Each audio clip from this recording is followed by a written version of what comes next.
अनुराग कॉन्सेप्चुअल्स और अब हम लोग शुरू करने वाले हैं कंट्रोलिंग की थर्ड वीडियो।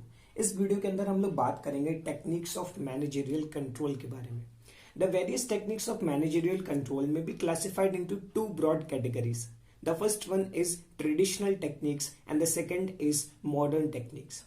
मैनेजरियल कंट्रोल के अंदर सिंपली कंट्रोलिंग प्रोसेस के अंदर जो टेक्निक्स हैं उनको टू कैटेगरीज में डिवाइड किया जा सकता है। पहली है ट्रेडिशनल टेक्निक्स, दूसरा है मॉडर्न टेक्निक्स। ट्रेडिशनल टेक्निक्स वो टेक्निक्स होती हैं जो कि ऑर्गेनाइजेशंस या फिर बिजनेस में बहुत सालों से यूज होती आ रही हैं। मॉडर्न टेक्निक्स वो होती हैं जो कि रिसेंट टाइम्स में ही डेवलप हुई हैं। ठीक है, नाम से समझ में आते हैं ये तो। सो traditional techniques, the traditional techniques are those which have been used by the companies for a long time from now। वो टेक्निक्स जो कि कंपनी बहुत लंबे अरसे से यूज करते हुए आ रहे हैं उनको ट्रेडिशनल टेक्निक्स बोलते हैं। ट्रेडिशनल टेक्निक्स के अंदर जो टेक्निक्स है वो चार तरीके की हो सकती हैं, या हो सकता है कि आपके बुक्स में थोड़ी बहुत ज्यादा भी दे रखी हो, लेकिन जो इंपॉर्टेंट टेक्निक्स है ट्रेडिशनल टेक्निक्स के अंदर वो चार ही है। ठीक है, सबसे पहले इसके अंदर आता है पर्सनल ऑब्जर्वेशन, दूसरा है स्टैटिस्टिकल रिपोर्ट, तीसरा है ब्रेक इवन एनालिसिस और चौथा है बजटरी कंट्रोल। ठीक है, एक एक करके इनको डिस्कस करते हैं कि ये होते क्या है। सबसे पहला हमारे पास है personal observation. This is the most traditional method of control. Personal observation enables the manager to collect the first hand information. Personal observation technique के अंदर मैनेजर को पर्सनली अपॉइंट कर दिया जाता है कि भाई आप यहाँ पे बैठो, देखो कि जो हमारे एम्प्लॉयज हैं, जो हमारे वर्कर्स हैं, वो किस तरीके से काम कर रहे हैं और उनकी वर्किंग को एनालिसिस करो। तो इस टेक्निक के अंदर मैनेजर क्या करता है, फर्स्ट हैंड इंफॉर्मेशन कलेक्ट कर लेता है। ऑन द अदर एंड जो एम्प्लॉयज होते हैं, जो वर्कर्स होते हैं, उनके ऊपर एक साइकोलॉजिकल प्रेशर क्रिएट हो जाता है, क्योंकि उन्हें पता है भैया सामने मैनेजर बैठा है, थोड़ी सी भी भूल चूक हुई या थोड़ी सी भी गलती हुई तो मैनेजर हम लोगों को डांट देगा। तो इसके अंदर बस जो एम्प्लॉयज है वो थोड़ा सा डर डर के काम करते थे। It also creates a psychological pressure on the employees to perform well. However it is a very time consuming process.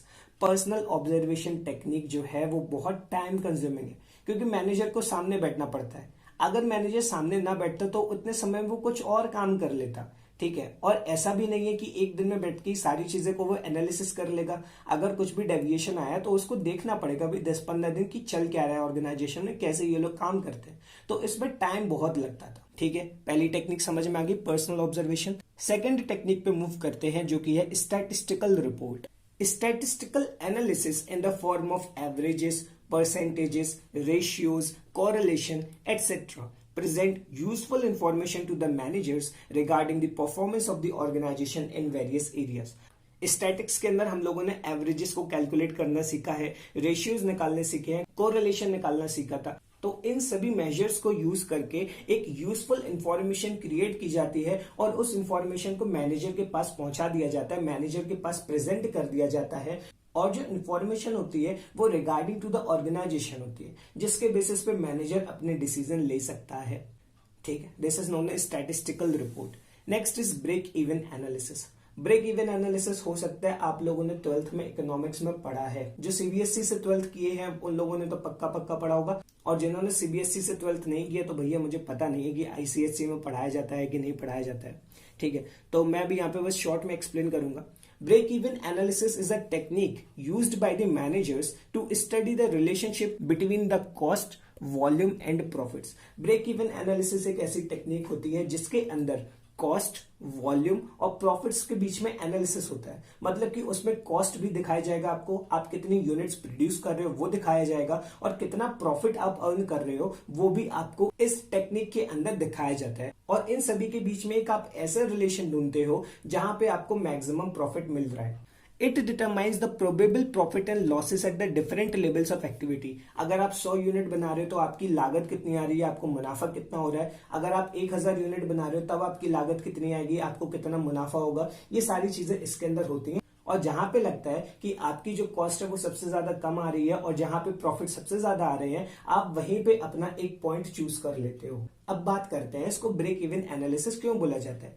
तो एक ऐसा सेल्स वॉल्यूम जहां पे आपको ना लॉस हो और ना ही प्रॉफिट हो। ठीक है, एक ऐसा सेल्स वॉल्यूम जहां पे आपको ना ही लॉस हो और ना ही प्रॉफिट हो, उस पॉइंट को बोलते हैं ब्रेक इवन पॉइंट। ठीक है, आप यहां पे ब्रेक ले सकते हो, ना आपको यहां पे मुनाफा हो रहा है और ना ही आपको यहां पे नुकसान हो रहा है।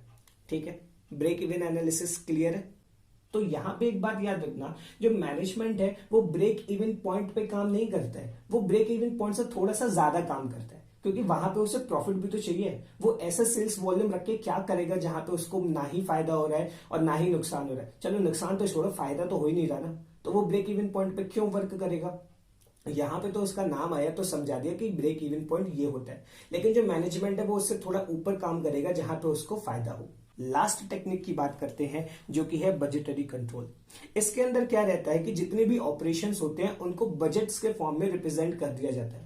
जैसे कि साल भर में हमारी जो कॉस्टिंग है वो 1 करोड़ रुपए आएगी, साल भर में हम जितना सेल करेंगे सपोज वो 3 करोड़ रुपए का है, और पूरे साल भर में जो कुल मिला के हमारा प्रॉफिट होना चाहिए वो होना चाहिए सपोज 50 लाख रुपए। ठीक है, ऐसे जितने भी ऑपरेशंस होते हैं उनको बजट्स के फॉर्म में रिप्रेजेंट कर दिया जाता है और फाइनली फिर उनको कंपेयर किया जाता है।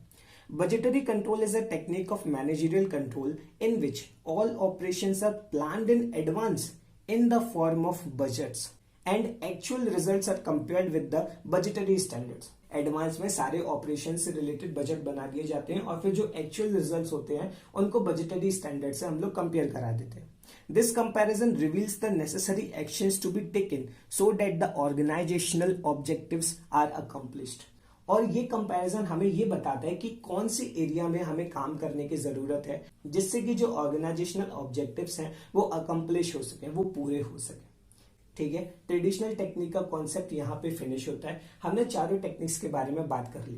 पहला क्या था, पर्सनल ऑब्जर्वेशन, दूसरा क्या था, स्टैटिस्टिकल रिपोर्ट्स, तीसरा था ब्रेक इवन एनालिसिस और लास्ट है हमारा बजटरी कंट्रोल।